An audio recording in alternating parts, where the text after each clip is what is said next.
Hi, everyone. Welcome to another episode of the Bridger of Worlds podcast. I'm your host, Ioannis Kokkinos. Thank you so much for joining me. If you're on one of the podcast platforms, thank you for tuning in. And if you're on YouTube watching, thank you for tuning in as well. So today is a big episode. It's an episode that I've been looking forward to. It will be touching upon themes and topics that we've already discussed in some of the previous episodes. But I do highly recommend touching base with last week's episode, the Shiva and Dionysus episode, where I talked about Shiva and Dionysus and how these two archetypes are connected, are basically one and the same. And also with the April 17th episode, where I talked about the holy fire and the Christ energy from a much more symbolic and esoteric perspective. Today, I'm actually going to be talking about the Christ. I want to talk about the Christ as an energy, and I want to bounce off of the previous episode because the energy of Shiva and the energy of Dionysus, this energy of death, rebirth, is basically the energy of Christ. Now, there is a phenomenal expression that Matthew Fox, I believe, came up with because he did write a book called The Coming of the Cosmic Christ. I do love this expression because it's not an expression we hear, when we go to sermons and when we go to church. So a lot of the expressions we already hear is, as far as like the Holy Spirit is concerned, even the holy fire, saying Jesus Christ in general, right? There are a lot of deep ingrained beliefs and ideologies already surrounding these words and expressions. So I do believe cosmic Christ is a very nice, much more fresh interpretation of what this energy can symbolize. And today I want to talk about that energy. I want to talk about it more. And basically, last week's episode, as far as what Eros is, Thanatos, the dance, right? Like ecstatic dance, even love making, moving through Eros, and the creative life force that is creation, death, and rebirth is basically the energy of Christ. Now, obviously, the traditional teachings in the Bible don't talk about sex, don't talk about sexuality. In fact, it is quite shamed and condemned, especially in the Old Testament. There's not much to say in the New Testament as far as sex is concerned. Yes, when a man and a woman love each other and they come together in union through love and marriage, this is when sexual union is to take place. But if we look at the teachings across the globe, and if we especially relate the Hindu tantric teachings of the reunion of Shakti and Shiva, which symbolize, yes, sexual union, but really spiritual union. And as I talked about in the April 17th episode, a lot of the symbolism does come into the Christian teachings as well, but very much through allegories, metaphors, and it's not at all a literal, descriptive explanation of tantric union or divine union when it comes to Christianity. The Christ energy, however, is the energy of life, death, and rebirth. There's no denying that, right? Like what Jesus went through, what Jesus taught. Obviously, no Eros involved, no sex. But when I say no Eros was involved, yes, there was no Eros involved with a literal woman, but Eros is present in life. Eros is the physical act of universal love, agape. So because universal love exists and everything here is a manifestation of some form of union, we can definitely say that Eros exists. And where there is Eros, there's also Thanatos. So what Jesus did as far as death and rebirth is concerned, and when I say did, what he moved through, the carrying of the cross, walking the path that every human basically is to walk, symbolically die through the ego, die as crucifixion, and return as the ascended self, as the higher self, as the spiritual self, is very much an erotic act. We need to look at the symbolism, right? It's like literally we can say, yes, he carried the cross, he did the walk, he was crucified, he died, he came back, he returned as the Father. Yes, that was like the literal act of it, but the symbolic act of it was death and rebirth. And Eros is death and rebirth. Eros and Thanatos. So whatever it is I said about Dionysus, whatever it is I said about Shiva in the previous episode is very, very much related to cosmic Christ, the Christ of the cosmos.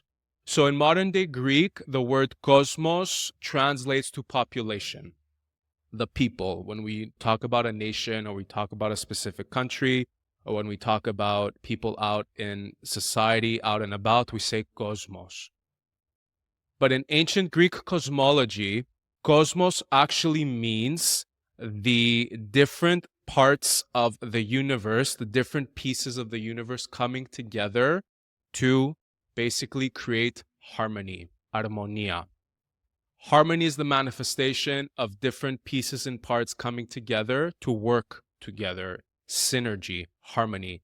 So we can basically say that, yes, there are a lot of differences, that there's a lot of separation in the world, right? There's a lot of coming apart. But in those differences and in all that separation, unity is still possible because everything is to work together.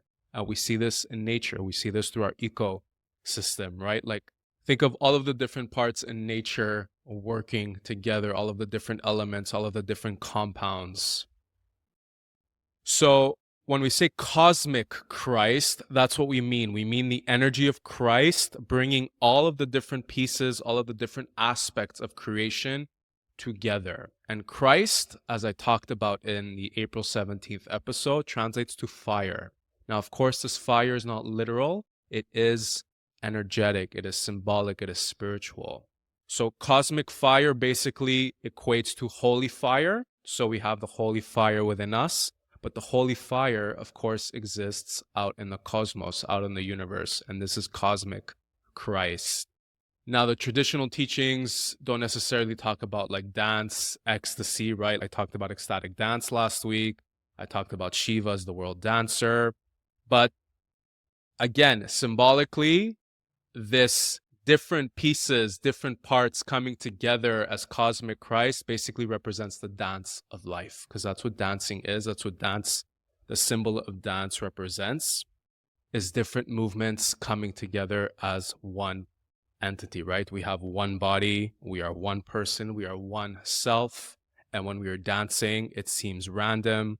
There are a lot of moving pieces, there are a lot of moving parts, but all that is fitting and synchronizing very wonderfully with the music, of course, with whatever it is we're dancing to. So I pulled out the world card from the Rider-Waite Tarot last week, and here I have the world card from the Byzantine Tarot. I hope you can see that.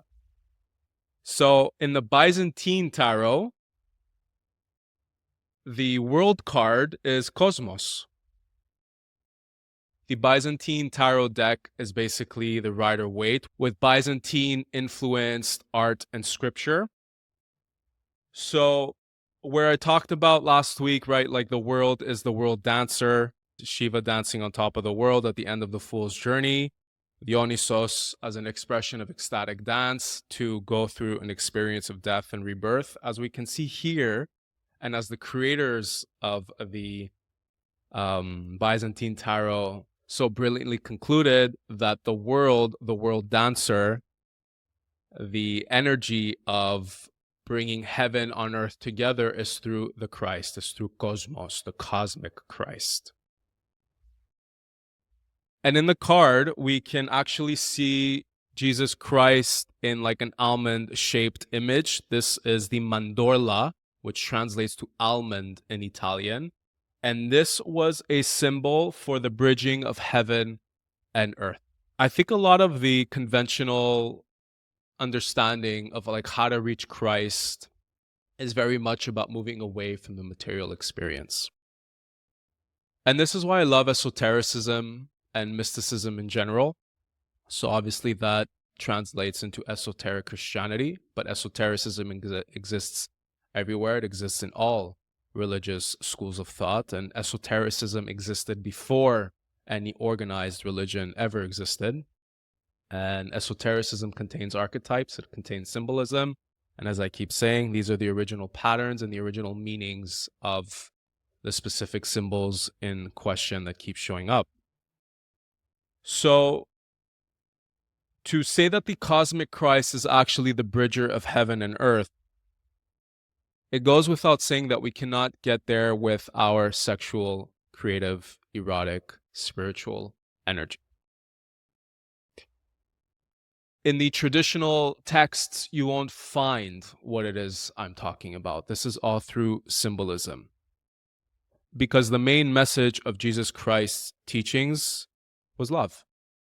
And to make love is to come through union with another human being. I'm not at all talking about the distorted experience of an expression of sex when I'm talking about sex and sexual energy. I'm not talking about one-night stands. I'm not talking about, friends with benefits.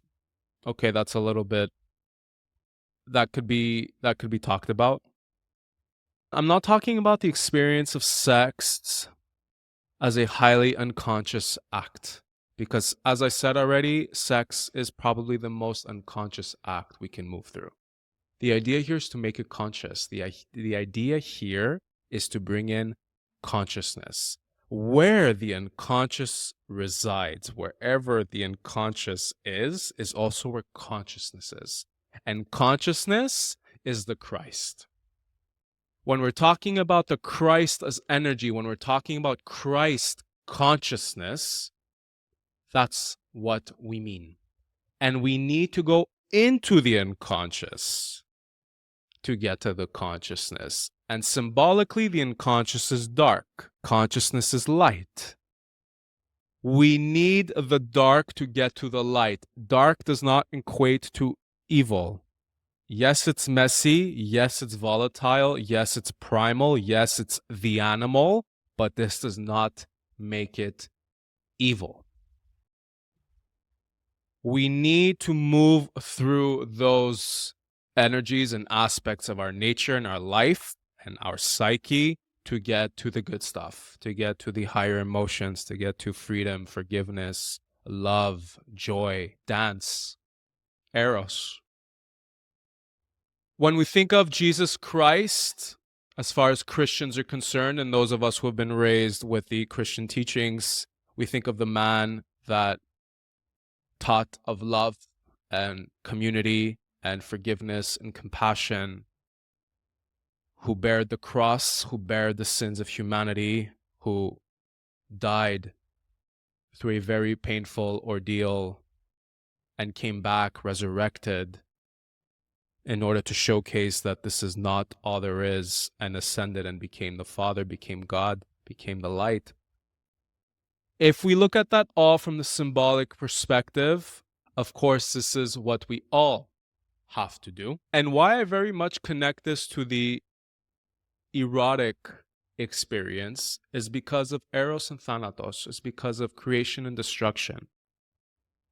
So Dionysus was the prominent resurrection archetype in ancient Greece. Shiva is a resurrection archetype in tandem with Kali Shakti. Shiva, the destroyer of the ego, aka crucifixion in the Christian teachings. So, as energy, Dionysus is Christ, Shiva is Christ. And there are many, many, many more symbols and archetypes and deities in mythology and in cosmology that contain Christ energy. It's fascinating to me between this war of polytheism and monotheism, right? So polytheism is the worship and idolization of the many gods. So obviously when the ancient civilizations transitioned into monotheistic religions like Christianity, Judaism, and Islam, among others, there was a lot of war and strife and persecution and suffering because polytheism was regarded as something bad, evil, wrong, and monotheism was the way. For me and my, spiritual understanding and moving through my own healing / spiritual journey, it's all one and the same. All of these cosmologies and mythologies are basically talking about one God, and every single mythology and cosmology put a different face on this one God. Christ is an expression of that one God. Christ is the energy, is the life force, basically, that is the in-between between the spiritual and the physical. That is my understanding of it. Because the Christ very much is the bridge between heaven and earth. Jesus Christ talked about coming into union with God, you have to do certain rituals, you have to do certain things here in the physical experience. So the physical experience is where we need to start from. As I said in some episodes ago, when I was moving through my healing journey with porn addiction, with sex addiction, wanting to understand everything I could about what this energy is and what this nature is, the conventional teachings were not feeding me. And I still stand by that, and I will continue to stand by that. But when I started to look at the symbolism of basically not just the historical figure of Christ, but the mystical figure, the cosmic Christ, the energy of Christ, which is basically death and rebirth, ego death, ego crucifixion, and ascension into the spiritual self, into the higher self, that is when I started to really understand the true meaning of the Christ. And that Christ is that sacred fire, the holy fire, the mystic fire, that of course is very much alive in the Hindu tantric teachings, as well as many, many other spiritual schools of thought across the globe. If we look through the ages, if we look through history, if we look through myth, if we look through cosmologies, we keep coming across fire as a source of creation and as a source of transmutation. But along with that, also spiritual realization. In the tradition of alchemy, fire is synonymous with spirit. Water is synonymous with soul. Earth is synonymous with body. And wind, air, is synonymous with mind. So fire is spirit, right? And as I talked about in the breathwork episode, pneuma, pnoi, breath, fire, chi, breath, fire, prana, breath, fire, and spirit from spirare in Latin, which means breath. Again, this connection between breath and fire is very, very prominent in basically all around the globe. And to breathe is to have a body. So when we're talking about cosmic Christ, we're of course talking about it from the personal level because we are the microcosm reflecting the macrocosm. We are a small, tiny little speck of the universe mirroring the grand design, the grand scheme, the grand everything that is creation. So cosmic Christ exists outside of us and cosmic Christ exists within us. And it's not just about, sex and sexual energy, Eros, but because this is the energy that has created absolutely everything. How in the world can they be so mutually exclusive? Because many of the organized religions, if not all, very much condemn and shame sexuality.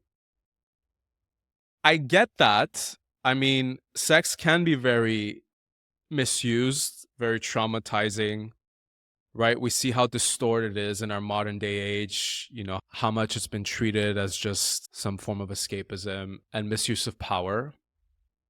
I understand all of that. I totally understand that aspect. And of course, with my history with porn addiction, I've basically experienced the hell of it. I've experienced the hell of sex and sexual energy. But hell is the means to realize heaven. And that is basically the path of the Christ. What Jesus experienced before he resurrected was hell. That's hell, right? Like pain, suffering, shame, condemnation, persecution, ridicule, embarrassment, right? Fear, confusion. That's hell. Like, we don't need to pass on. We don't need to leave our physical body to experience hell. So if we don't need to leave our physical body to experience hell, that means we don't need to leave our physical body to experience heaven. Because to move into the world of conscious sexuality, into the erotic, into that exchange with another human being, with ourselves and with life, is to move into the heaven of sexuality and sex. So I don't accept that sex equals shame, condemnation, guilt, fear, misuse, and abuse of power. It can. It most definitely can. But that's not its whole story. And I'm just very tired of defending this aspect of us that is actually our source of liberation, transcendence, grounding, and really this feeling of returning home to ourselves. And once all of that sets in, obviously within ourselves, this is how we can show up to partnership. This is how we can show up to friendship. This is how we can show up in relation to all those around us. So even though Jesus Christ was not a deity and was very much a historical figure that taught what he taught and moved through what he moved through, the energy that he embodied, the energy that he evoked, the energy that he channeled was the Christ, was the same energy that Shiva represented, was the same energy that Dionysus represented, the same energies across the globe, across mythologies and cosmologies that represent life, death, rebirth. Because we see this energy in nature. We see this in the cycles and in the seasons of life. The cosmic Christ is very much alive in our physical world. Because cosmos is about bringing the different pieces and different parts together. There's a lot of separation in our world. There's a lot of distance, and there's a lot of pain that can manifest with all this distance and separation, because love is to bring together. Love is unity. Love is the returning toward each other. But within that coming together and within that unity also exists separation and distancing and death. Everything is encompassed within this cosmic Christ. And I think that's basically what Jesus portrayed. Through his crucifixion, through his death, through his suffering, and through this resurrection, all of that was encompassed within the energy of Christ, within the cosmic Christ. So we have the historical Christ that experienced the literal thing, and then we have the mystical Christ that experienced or showed, portrayed the symbolism of the thing. And they're not mutually exclusive. Obviously, they come together in harmony. So this is where I'm at when it comes to the Christ and what I believe the Christ to be.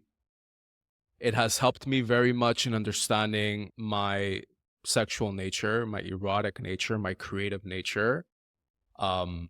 I know it's something still probably very triggering because we learn that these two have nothing to do with each other, right? So even the birth of the Christ, of Jesus Christ, was by a virgin.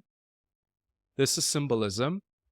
When we talk of Mother Mary as the virgin, we're actually talking about the void. We're talking about the emptiness and the nothingness of creation, right? The dark womb space that gives birth to life, because everything, all of creation, all of life came from this nothingness, this emptiness. That's what the virgin actually means. It's a symbol. So when we're talking about the great dark void, we're talking about the great dark womb and how everything came into life. But inside the womb was also the seed is the masculine, the womb is the feminine, and the seed and the womb come together to give birth to life. It's very clear that those who wrote the Bible had a problem with women and sexuality, right? Back then, when the Bible was being written, women were basically cleaners and cooks and just served men. If we look at the history before these times and how much women were involved in the sacred sexual mysteries and how the divine feminine was very prominent, right? Like Mother Nature. We saw this in ancient Greece. We saw this in Rome. We saw this in Egypt. This praising and this praying to the divine feminine, which is basically Mother Nature, the goddess. So obviously there was a lot of suppression and rejection and denial when it came to move into the monotheistic, more very much male-centered, guides, teachers, gods. So that was a big trauma that rippled into the collective, and I believe we're all still suffering very much from that trauma, men and women alike, right? Because it does speak to the separation of the masculine and feminine, and as I talked about in one of my other episodes, this is like the symbolic sexual wound we're all suffering from. It doesn't mean we've all had a sexual wound, but the separation of the masculine and feminine is what we are all suffering from to some extent. And our responsibility and what we are here to do as part of our human condition is to bridge them, is to reunite them. Masculine, feminine, masculine. So obviously sex is the most symbolic act of bringing two polarities together, bringing the masculine and feminine together, because this is an echo, is an expression of the creative act of creation of the cosmos. And cosmic Christ is the union of the masculine and feminine. Cosmic Christ is not just masculine and it's not just feminine. It's the union, because to bridge heaven and earth is to bring two opposing polarities together. Cosmos, bringing different parts, different pieces together. And Christ is fire.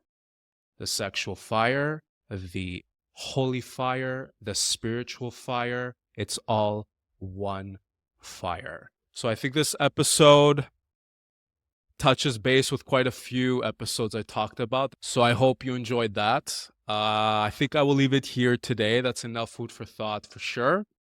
If you're on YouTube watching, please hit that like, subscribe button. I so greatly appreciate that. If you're on one of the podcast platforms, thank you for tuning in as well. If you feel like someone needs to hear this message, these words, please share the content if you so feel called. That really, really motivates me and really helps me out a lot. Also, all my socials are posted on the bottom if you're on YouTube. I'm on Facebook, Bridger of Worlds, and TikTok, Threads, and Instagram with my full name. Okay, so I will be back next week with a new episode. And as always, please remember that you are the medicine and I'm just the messenger. Thank you very much.